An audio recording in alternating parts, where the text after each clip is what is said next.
Welcome back to the channel, everyone. In this video I'm going to share 4 tips for beginners on how not to kill your cacti.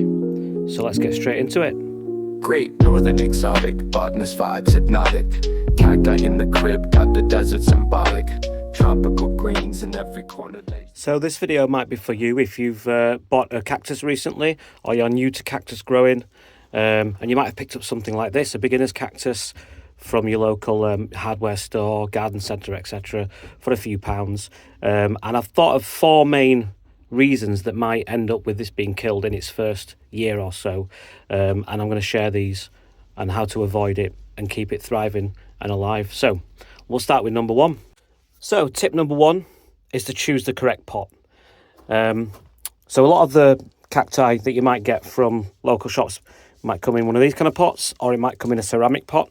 And the number 1 thing you need to remember is that cacti and succulents need drainage.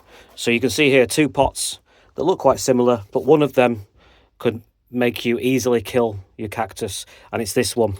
So this one has no drainage.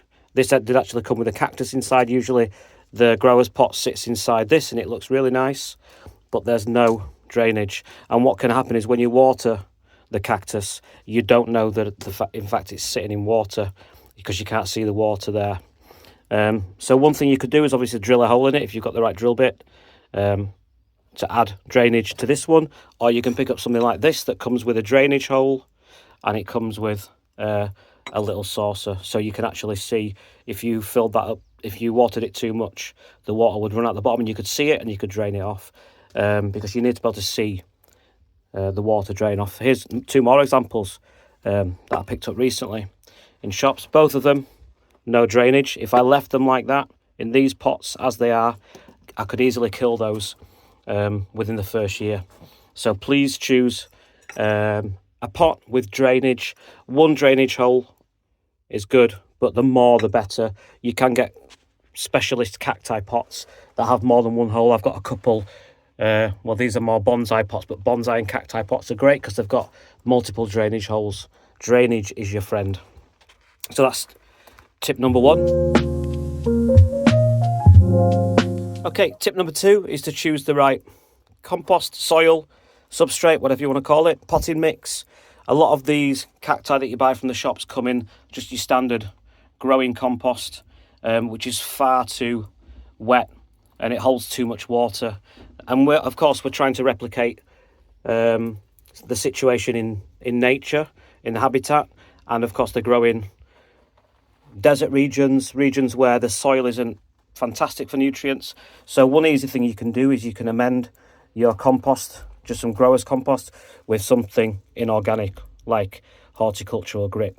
Now you'll find loads of videos on YouTube suggesting all sorts of weird and wonderful inorganic components for your mixture, but essentially as a beginner all you got to remember is if you can get a little bit of inorganic like grit, etc., into your mix, the better. Some people with specialist cacti go for up to 100% inorganic potting mix. If you don't feel confident with that, go with something like grit, etc. And the idea, of course, is that you don't want it to hold water. When you water the cacti, you want it to be quite free draining. You need a lot of air in there. You don't want it to cling and hold water like a sponge. As I say, water is the number 1 killer, I would say, for a beginner when you're growing cacti. So that's tip number 2. Tip number 3 is about watering. When, how much, etc. And it's really tempting as a new cactus owner to think about watering sparingly, maybe spraying it, kind of giving it a light sprinkle of water often. And that is the wrong way to do things. What you need to remember is that in habitat, in the desert, they will be used to having really torrential rain every now and again. And that's something I try to replicate in my greenhouse, which is, of course, why I'm using rainwater.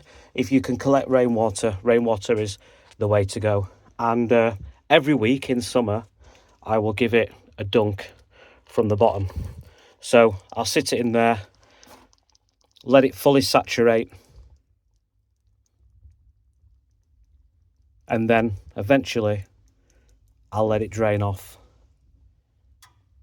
And again, this is why using a pot with drainage and using really free flowing, free draining potting mix is essential.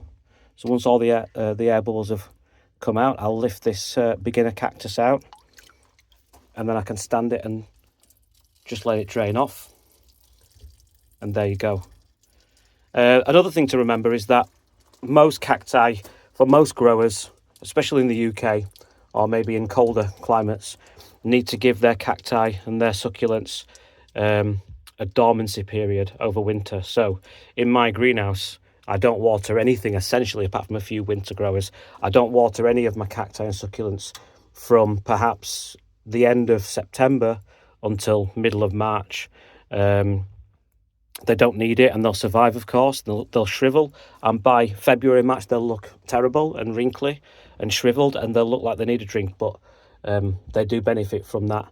If you have them as house plants and it's warm in there, then definitely they do probably need a light watering over winter. But if you've got it in a greenhouse and where temperatures are going to fall and fluctuate with the outside temperatures, you want to give these plants, get them into dormancy sort of in the autumn time, and then bring them out of dormancy with their first water sort of March and April time. But that's essentially how you water a cactus. You can see most of the water is drained off, and then the gritty compost mix in there will hold on to just enough water to help that cactus. And of course, another really good thing about bottom watering, which is, not using one of these and maybe pouring on top, is that if you do it on top like this, then you're not necessarily getting the water down to the bottom of the pot, and the roots are encouraged to stay near the top seeking water. By watering from the bottom, you're encouraging the roots to go deeper, which will give you a healthier plant. So tip number 3 for me is watering by submersion. Give it a big good drench every week, usually in summer, and then avoiding any water for most of the winter. There you go. So once you've found the right pot, once you've got the right potting mix, and once you've figured out how to water your cactus, tip number 4 on how to keep it alive is to find the right spot for it and give it the right amount of light. So obviously I'm in a greenhouse. My greenhouse is south facing and it catches the sun for as much of the day as possible, but not everyone can have a greenhouse or grow with an outdoor space. So for the people who are growing indoors, you really need your cactus in a window. South facing, of course, is the best if you live in the northern hemisphere. West facing and east facing are fine. North facing, perhaps not. If you can't provide that and you can't get it actually into the window, you do need to consider grow lights, powerful grow lights that are quite close to the cacti. One really good sign that you have not given your cactus enough light is that it can do something called etiolate, however people pronounce it, which means the cactus is going to stretch and grow relatively quickly, but in a thin, unhealthy way. And here's an example. So this one was a present for me a few months ago, and it came like this, but you can see that about here, the growth is slightly stretched, which means that whatever happened once it got to here is it got moved to somewhere, probably in a shop, without any direct sunlight. And the cactus has sort of grown quickly, but it's thinner and stretched. I will overlay a few photos of extreme etiolation. And again, apologies for pronunciation, but essentially it means it's stretching because it doesn't have enough light. I've got an example in my greenhouse. This is the first cactus that I owned here. I don't even know what, maybe it's an echinopsis. I'm not sure what kind of cactus it is. But when I first owned it, it came in a tiny, tiny pot. And you can see where here it's really thin. It's really thin at the base here. Now it's quite chunky and fat. And this section here has grown since it's been in my greenhouse. And this section here is when it was inside.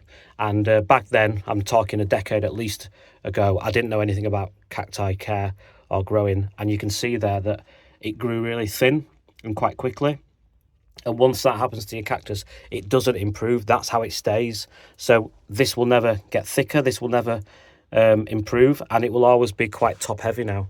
I mean, I could cut it back and propagate it and stick this section in the compost, but I'd lose all the height there, and so that's an example of an unhealthy growth, and an example of cactus stretching for light. So most cacti do enjoy really bright spaces, and you'll know if it's unhealthy because it will be growing quickly and it will be growing thinner than the part that you bought it with.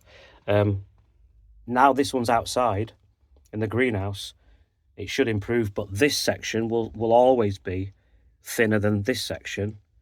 It doesn't correct itself. So that's number 4. Make sure you've got enough light that you can provide naturally, and if you can't, do consider grow lights. So there you go, 4 tips for beginners on how to keep your cactus or succulent plant healthy and growing well. If you've enjoyed this content, do consider giving it a thumbs up and a subscribe, and there's lots more videos like this on my channel. Thanks for watching, and I'll see you in the next one. Cheers.